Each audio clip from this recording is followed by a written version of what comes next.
Okay, class, now that we have sifted through poetry, I'm going to go over the other part of part 3 or step 3 in the textbook, and that's the idea of sound devices. This will be probably a 2-part video. It depends on how long it takes me to get through this video and the Prezi. This is a Prezi, so you can load the Prezi, but I do highly, because there is no worksheet or handout to go with this, I do highly suggest that you stop and take notes where you need to, or you listen to the full video, open up the Prezi, and copy notes down from the Prezi.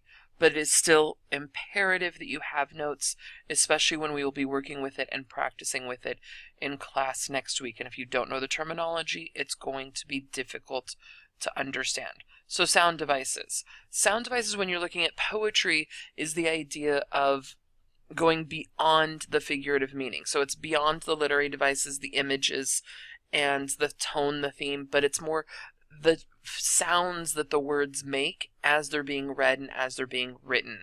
And the author does it for a reason. Okay, so the first thing we're going to look at is verse forms. When you're looking at poetry, in a prose passage, which is a fiction passage, we write in prose, which is paragraph form with sentences. When we are looking at poems, we write in verse form, which includes stanzas. So the stanza would be the equivalent of a paragraph in poetry, but we call it in verse form.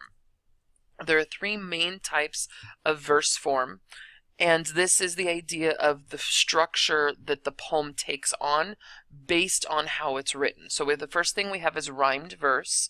It's verse with end rhyme and usually with a regular meter. End rhyme means with a rhyme scheme. And we'll look at rhyme schemes in class next week. Regular meter means it has a regular beat. It has a regular flow to go with it. And meter is something that we will cover with another poetry unit that we will do in 2nd semester. I kind of save it till later just because I want you to be more comfortable with poetry before I throw everything at you. The next thing we have is blank verse. Blank verse is lines of iambic pentameter without end rhyme. End rhyme, remembering, means a rhyme scheme. So blank verse has no rhyme scheme, but it's in iambic pentameter. Iambic pentameter means, and it was hugely popularized by Shakespeare, and it goes with the meter lesson that I will do in the spring. Iambic pentameter basically means that a line of poetry has 10 syllables. Okay, so each line has 10 syllables and it doesn't rhyme. The last one, which goes with the introduction to poetry poem that we read with the sifting, is free verse. Lines that do not have a regular meter and do not contain rhyme. You notice there that we had stanzas that were different length. We had no rhyme scheme, but we also didn't have necessarily regular beats along the way. So these are the 3 main verse forms. Okay, looking at rhymes. Rhymes have a similarity or likeness of sound existing between 2 or more words. Now I'm going to show you 3 types of rhymes, and it's going to be really weird in the sense that they aren't perfect. So even if you look at the list here, I give you fun and run, down and noon, move and love. Yes, they may look similar. Yes, they may sound similar. Yes, they may be perfect with each other. But in essence, all 3 sets of words rhyme.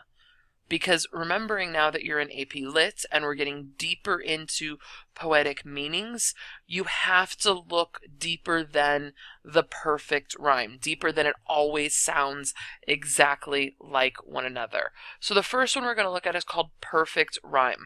I gave you the other 2 names here too, because it's also known as perfect, true, and exact. Usually on the AP test, you will see it as perfect rhyme. So perfect rhyme is the repetition of words that end with the same vowel and consonant sounds, preceded by a different consonant.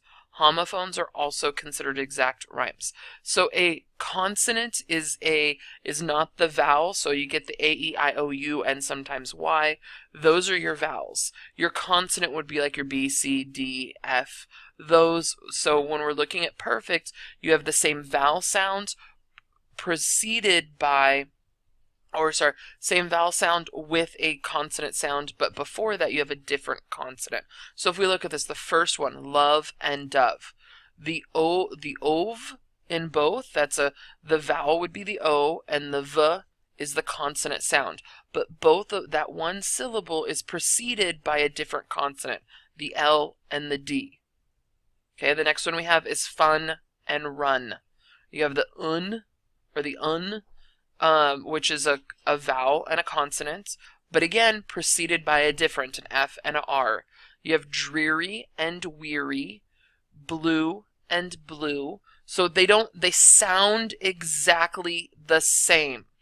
So if you see the last one, the blue and the blue, they still have that exact rhyme. So they sound exactly the same. So homophones, which is the blue and the blue, the C and the C, and the bite and the bite, those are homophones because they are exactly the same, but they are different spellings and different meanings. Okay. The next one we have is near, off, or slant. This one is usually called a slant rhyme when it comes to the AP test. I give you the other ones like I do with the perfect because sometimes you will see it mixed up in other things within the language, within the textbook. The repetition of words that end with similar sounds but do not rhyme perfectly. So you're looking for a similar sound. It's not going to sound perfect. It's not going to be the fun and the run. Instead, we're down and noon.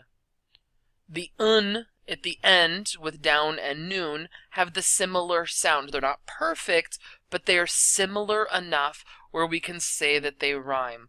Soul and all. Now the L sound at the end of each is similar enough to one another where they have that same sound, where we're slants. We're kind of rhyming, but we're not really rhyming. But it still is considered a form of rhyme. The last one we have is feathers and words. This is usually the one that's most annoying because authors do this all the time. They can't figure out the rhyme to put in there, so they put in S's at the end of similar words to get that slant in there because they know that the S's will help them to have that aspect. Okay, the next one we have is I rhyme. I rhyme is based on spelling, not sound. So perfect rhyme is based on sound, and it has to be sound exactly alike. Slant rhyme is it sounds somewhat like it. I rhyme is it looks exactly like it. No sound at all. Okay, the first one we have is move and love. The V sounds are completely different. Move, love. But because they look exactly like each other, it is called an I rhyme. So exactly with your eye, you imagine that it has that rhyme. The next one we have is wreath and death. So it looks exactly the same, but the difference in how they're pronounced is different. So, but they look exactly the same. Okay, and we're looking for the last syllable and how it is. So the idea of what it looks like at the end. So here's a comprehension check. In your notes, I want you to try doing this. So I want you to pause the video. I want you to write these 5 aspects down on your notes.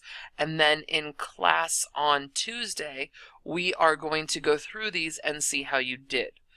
So what type of rhyme is used in each pair of words? I'm going to pronounce each one for you so that you have it. And usually when we are doing rhyming words, I will pronounce for you until we get to the quiz or the test. Then you're going to have to pronounce to yourself, but not out loud in your head. So the first set we have day and play. Number 2, though and snow. Number 3, flute and toot. Number 4, sweep and deep. Number 5, food and good. Now pause the video, write them down, guess what they are, and we will check it together in class on Tuesday. Okay, looking at the next aspect. So end rhyme is the idea that the rhyming of the words at the end of lines. This is where we get the rhyme scheme. So it's such a wonderful day. Let's go outside and play.